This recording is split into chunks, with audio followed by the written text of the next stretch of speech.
My husband sold my inherited house. I gave him my kidney, then watched karma finish the job. I was taken aback by the unexpected news that Thomas, my friend, sold the house I inherited from my dad for $450,000. The revelation came with an oddly cheerful tone as he shared it over the phone from the hospital. To add to the surprise, he boldly announced that he was planning to embark on a trip with his mistress. The whole situation struck me as sheer madness, leaving me bewildered.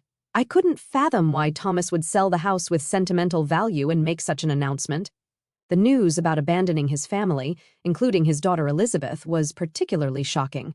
Thomas expressed a nonchalant attitude towards leaving Elizabeth behind, stating that she had been getting on his nerves and acting high and mighty. His callous remarks about his own child enraged me. As I processed the shocking news of Thomas selling the house and abandoning his family for his mistress, a mix of anger and shock overwhelmed me.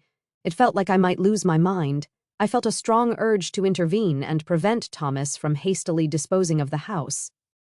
My name is Lisa Johnson, a 37-and-a-half-year-old homemaker. Life with my husband Thomas and our 8-year-old daughter Elizabeth has been far from harmonious. Marital discord has been escalating for a while, with suspicions of Thomas's infidelity lingering for about a year. Despite lacking concrete proof, his behavior, such as frequenting bars after work, returning with a peculiar scent, and gifting expensive items not meant for me, raised concerns. I've been too afraid to confront him about his potential affair, unable to take any decisive action. Reflecting on our relationship, I recall that Thomas and I fell in love a decade ago.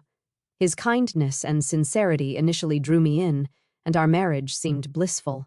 However, things took a turn for the worse around the time our daughter Elizabeth turned 1. Parenting became more challenging, and as a full-time homemaker, I sought Thomas's assistance with tasks like baths and meals. Yet his behavior and frequent outings began to change, leaving me bewildered about how our once happy marriage ended up in this tumultuous state. In the beginning, Thomas, perhaps aware of his role as a father, initially assisted with childcare as I requested. However, as it became a daily routine, he gradually developed resentment and stopped actively participating in parenting. He started expressing sentiments like, "This is your job as a stay-at-home mom. You should handle parenting on your own. What does a tired man like me have to help out after work?" Thomas's complaints were intense, leaving me and Elizabeth alone in the living room while he retreated to the bedroom. Dealing with Elizabeth's tantrums and struggling through the evening routine alone, Thomas's harsh words lingered painfully. His withdrawal from interacting with Elizabeth became more pronounced. Even on his days off, when Elizabeth asked him to play, he responded dismissively, saying, "Playing is your mom's job. I'm busy." Thomas didn't consider Elizabeth's feelings, scolding her if she cried and blaming my parenting skills. To shield Elizabeth from his verbal abuse, we often retreated to our room and played together, just the two of us. There were times when I yearned for personal hobbies like reading or watching movies. However, living with Elizabeth around the clock left little time for myself, while Thomas indulged in his chorus racing hobby. The situation felt unfair, but I couldn't complain, as our household relied on Thomas's income. I felt a sense of helplessness and frustration as I found myself unable to change the circumstances that had persisted for 8 long years.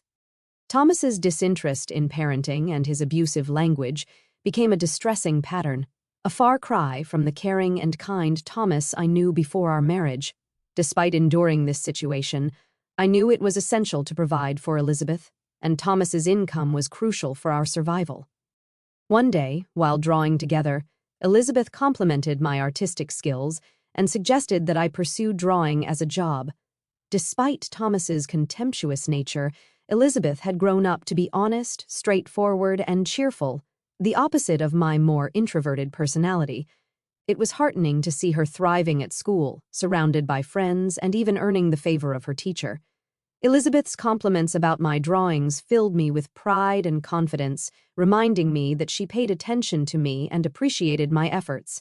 I was grateful for her positivity, which brought joy to our challenging family dynamics. As long as Elizabeth could smile, I felt a sense of resilience in facing the challenges of our life. That quiet realization echoed in my thoughts that night. However, Our household situation took a familiar turn when Thomas, in his usual inebriated state, stumbled home and collapsed into the living room. His drinking habits had escalated lately, becoming a source of increasing concern. Sighing, I began the routine of peeling his jacket off his slumped body. In the process, a piece of paper fell from a pocket that typically housed only keys. Upon closer scrutiny, it revealed itself as a receipt from a motel, unmistakable evidence confirming the suspicions I had only held vaguely until then.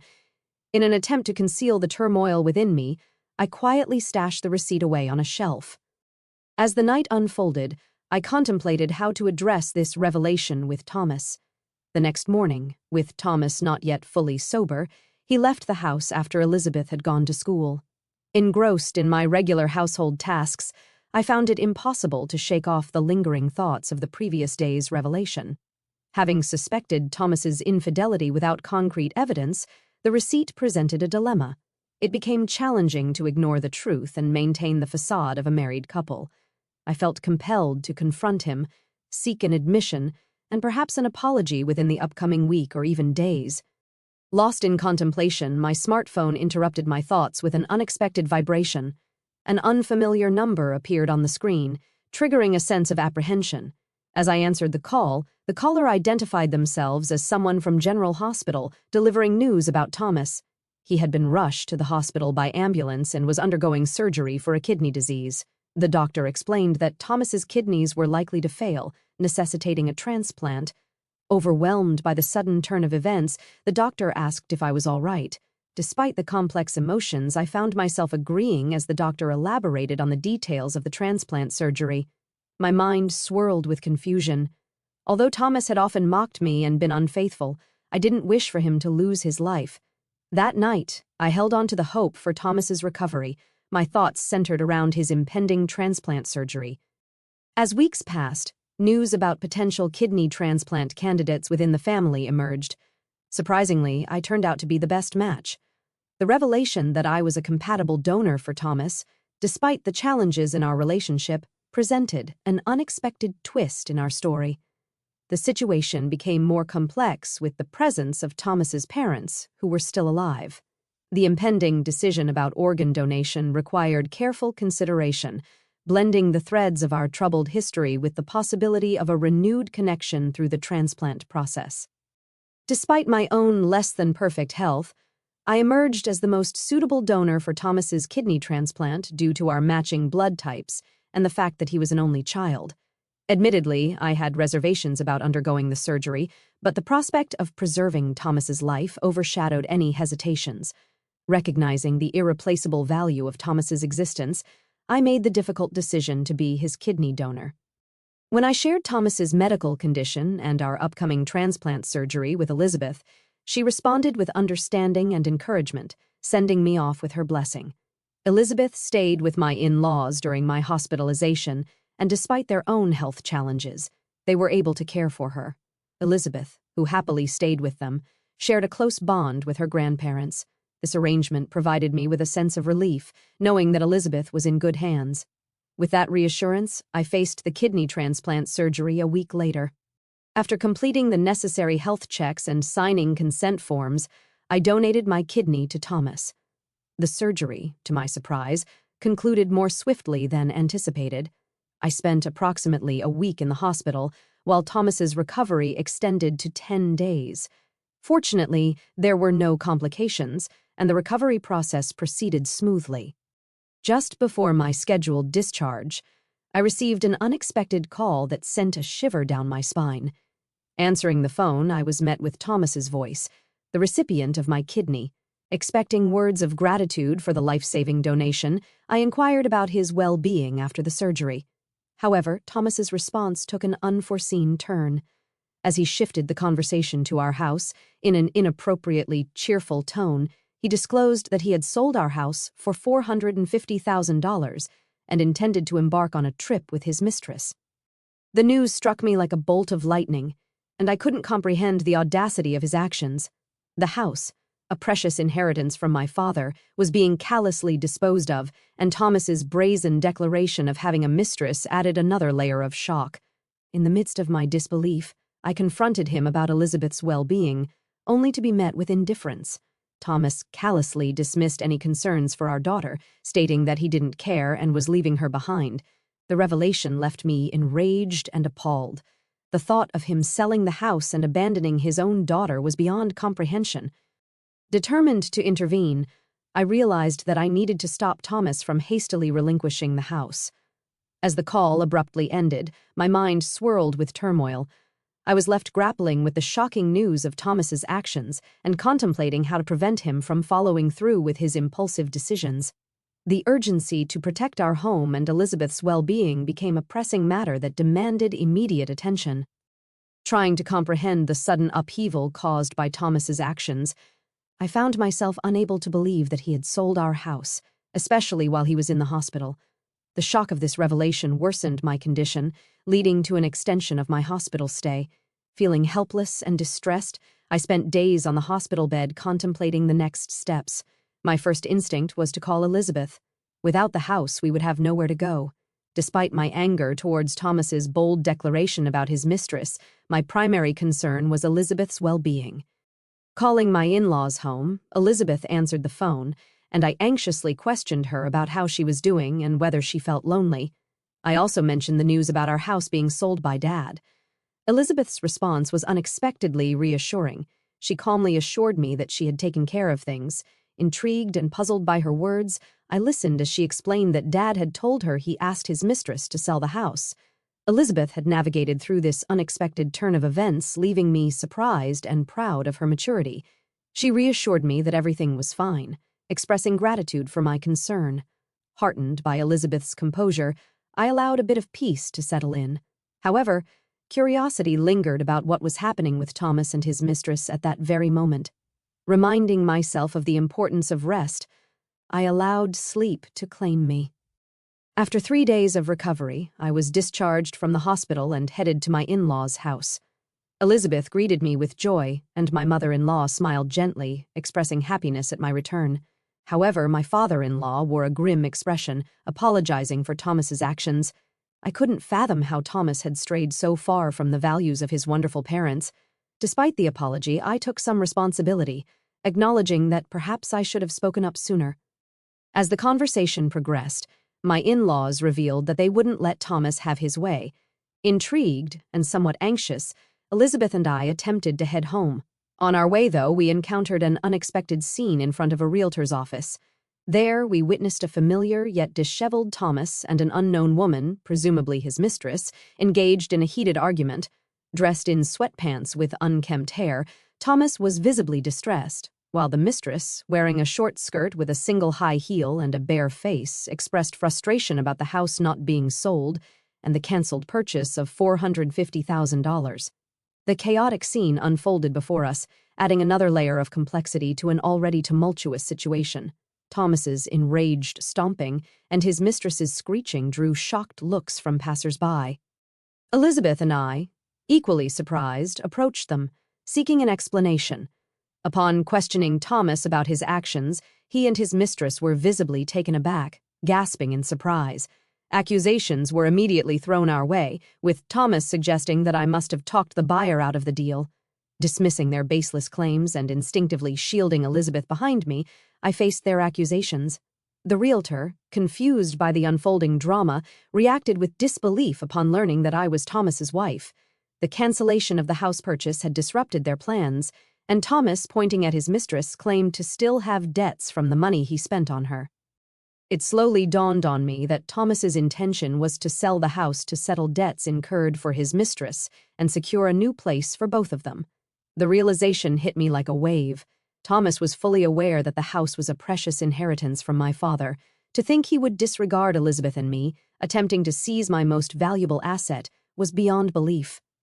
Anger welled up within me as I confronted Thomas. Despite the critical situation, he continued to hurl insults, displaying a complete lack of decency. I pointed out the audacity of him trying to sell my house without discussion, emphasizing that I was the rightful owner. My anger intensified as I questioned whether he had forged documents to proceed with the sale. Furthermore, I revealed the surprising twist. Thomas had been bad-mouthing the supposed buyers of the house, unaware that they were his own parents. The revelation about my in-laws' involvement came from Elizabeth, who had spoken to them about Thomas's misdeeds. Infuriated by their son's actions, my in-laws decided to intervene to protect both Lisa and their good-hearted granddaughter, Elizabeth. Elizabeth stepped forward confidently, explaining that her grandparents were well aware of the house's significance to me and disapproved of its easy sale. In a strategic move, they had pretended to buy the house before anyone else could. Thomas, desperate and defeated, unleashed a vulgar laugh and lashed out at Elizabeth and her grandparents. However, Elizabeth remained unfazed by his verbal assault. In response, I retrieved a piece of paper from my bag and thrust it under Thomas's nose, ready to confront him with undeniable evidence. The unfolding drama showcased the complexities of family dynamics and the lengths one would go to protect the ones they love. Brandishing the divorce papers, I confronted Thomas with a resolute declaration, "I want a divorce." However, instead of acknowledging the gravity of the situation, Thomas snorted and scoffed, questioning my ability to live without him. Unfazed by his arrogance, I decided it was time to dispel his misguided assumptions. Determined to shatter Thomas's illusions, I calmly informed him that I had a plan. "You needn't worry. I'm going to receive a lifetime gift from your parents," I declared. The mention of a lifetime gift left Thomas and his mistress bewildered. I went on to explain that my in-laws, recognizing their declining health, wished to give me a portion of their assets before it was too late. Initially, I suggested that such a gift should go to Thomas. However, my in-laws insisted that I, as the one who had given them a lovely granddaughter, was more important to them than a son who couldn't even express gratitude for a life-saving organ donation. Grateful for their generosity, I accepted the lifetime gift, leaving Thomas pale and agitated. Outraged by the turn of events, Thomas protested, calling it dirty and unjust. He threatened to take the matter to court, but I calmly reminded him that it was his fault for spending all that money, and his parents had made a justified decision. Dismissing his threats, I questioned whether he even had the financial means to go to court, highlighting the consequences of his past betrayals. Closing the distance to Thomas and delivering the final blow, I made it clear that every penny of compensation for emotional distress and child support would be sought. Unleashing a stern warning, I stated that if he couldn't pay, I would chase him to the ends of the earth to collect. Thomas, desperate and shaken, begged for forgiveness, but it was too late. Glaring at him with unwavering determination, I declared that I would pursue every avenue to hold him accountable for insulting Elizabeth and me. As Thomas and his mistress screamed and ran away, the realtor, who had witnessed the entire confrontation, expressed gratitude for the resolution, acknowledging the awkwardness of the situation. I apologized for any trouble caused, ready to move forward with the next chapter of my life. Taking Elizabeth's hand, we headed home, and she expressed gratitude for standing up for her. A smile adorned Elizabeth's face, and in that moment, I made a silent vow to protect her for the rest of our lives. The divorce from Thomas unfolded without any significant issues, marking the end of a long-suffering marriage. Surprisingly, it was almost anticlimactic, prompting me to reflect on why I had endured everything until now. It became apparent that Thomas had invested a considerable amount of money into his affair and had resorted to borrowing funds from various sources. His mistress eventually left him, citing an inability to be with such a financially troubled man. Misfortune seemed to converge for Thomas as his company had to cut back on staff due to a decrease in sales caused by material shortages. Working in the factory, Thomas was among the first to be laid off. While it may be inconvenient for him, it's challenging to believe he was laid off for no reason. It's likely that the company let go of those who underperformed or had poor conduct, which might have been the case for Thomas given his demeanor at home. Now unemployed, he is scraping by with part-time jobs, lacking the energy to actively search for a new full-time position. His life seems bleak, having lost his job, lover, and wife, but there's little room for sympathy. Despite my efforts, including donating a part of my kidney to him, Thomas made a mockery of me. It appears that karma has caught up with him, and he should focus on working hard to pay off his debt. As for me, I've started doing illustration work, utilizing the assets I inherited from my in-laws. Initially inspired by Elizabeth's compliment about my drawing skills, I have received positive feedback from clients who appreciate the meticulous and skillful nature of my work.